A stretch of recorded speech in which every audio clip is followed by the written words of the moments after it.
Olá, amigos, sejam bem-vindos a mais um vídeo do meu canal. Eu sou o Lucas Knaip e vamos falar de tênis, ATP 250 de Doha. Alexei Popyrin vence Alexander Bublik por 2 sets a 0 e está nas semifinais do torneio. Um jogo que, assim, uma vitória bem interessante do Popyrin, porque ele enfrenta o número 21 do mundo e consegue uma atuação bem dominante. Só no finalzinho ali que o Bublik fez uma graça, conseguiu uma quebra de volta, né? Começou a complicar um pouquinho mais a partida, mas já era meio tarde, né? De qualquer maneira, né, o Popyrin, depois de um mês parado, né, ele joga 2 torneios em janeiro, em Brisbane, ele vence a primeira partida contra o O'Connell e acaba perdendo para o Saufili, uma derrota dura, né, chegou a ter match points, mas não conseguiu aproveitar, foi para o Australian Open, ganhou a primeira rodada sem tantas dificuldades, e aí foi enfrentar o Novak Djokovic, chegou a ter a chance de fazer 2 sets a 1, não aproveitou, e aí quando você não aproveita uma chance contra o Djokovic, aí acontece o que acontece, o Sérvio venceu.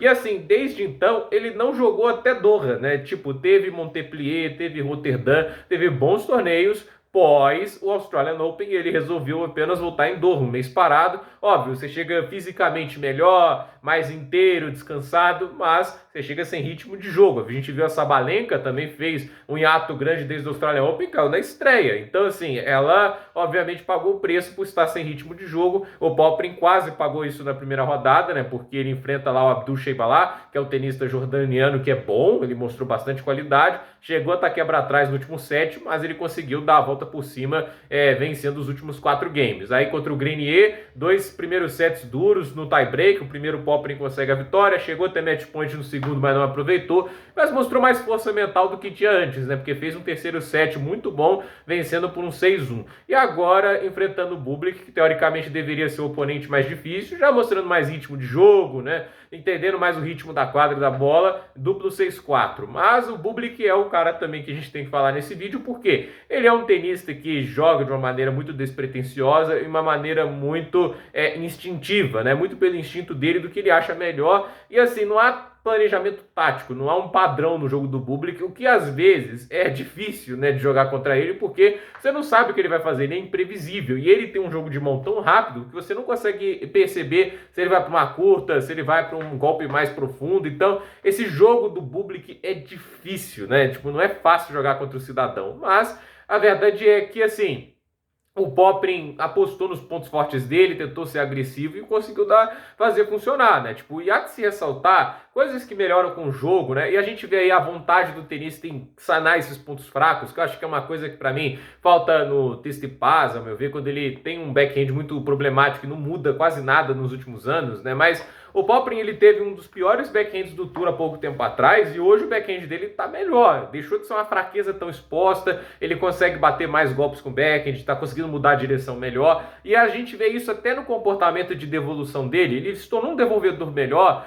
simplesmente pelo fato de parar de fugir para o forehand. Ele sempre teve um grande forehand, mas a questão é que às vezes ele fugia para o forehand e deixava o outro lado desprotegido, né, porque ele queria já tentar um winner de devolução. Agora ele está fugindo menos do ponto, está trabalhando mais, construindo melhor os pontos, e a gente está vendo um tenista mais sólido, um tenista que no final das contas consegue ali sustentar melhor as trocas de bola, e agora tenta transformar o backhand dele também numa arma para atacar, fazendo alguns ataques paralelos, e conseguiu alguns golpes bem interessantes com backhand na partida e boas devoluções de backhand. Isso também tem que ser dito, ele consegue devoluções melhores com backhand e, assim, deixando uma fraqueza para trás, ele está conseguindo partidas mais sólidas e está conseguindo mais vitórias. Já são 5 vitórias esse ano e, assim, as 2 derrotas não jogou mal. Então a previsão é de um ano, quem sabe, de subida de ranking se ele manter o nível atual. E, assim, o Bublik é um cara que tem muito talento e muita qualidade, mas não é sempre que esse comportamento instintivo e despretensioso dele vai dar certo. Um cara que, assim, tá perdendo 6-4, 5-2 de saque pro adversário, tá dando risada,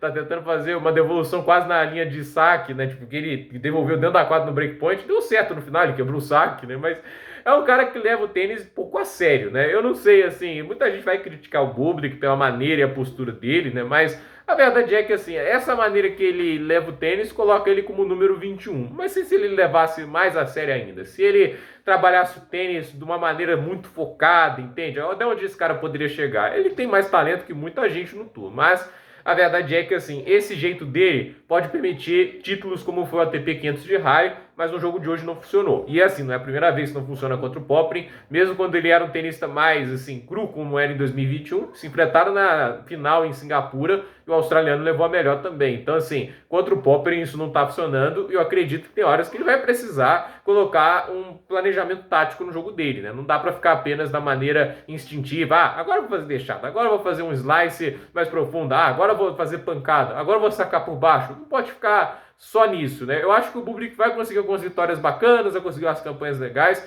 mas sempre vai ser muito irregular, vai sempre alternar entre boas e más campanhas e deve ficar muito nessa zona se continuar desse jeito, a não ser que ele consiga uma evolução técnica tão absurda que ele faça esse jogo ser intragável de uma maneira que aí sim, levando do jeito que dá, ele vai conseguir títulos, mas eu acho que a tendência é que ele seja o que ele é hoje, um cara instável, que vai oscilar entre boas e más campanhas porque é um grande tenista, mas ao mesmo tempo esse comportamento despretensioso vai ter prós e contras, e a meu ver muito mais contras do que prós. Então, gente, por esse vídeo é isso, dúvida nos comentários, deixe seu like, se inscreva no canal, compartilhe esse vídeo e até o próximo vídeo.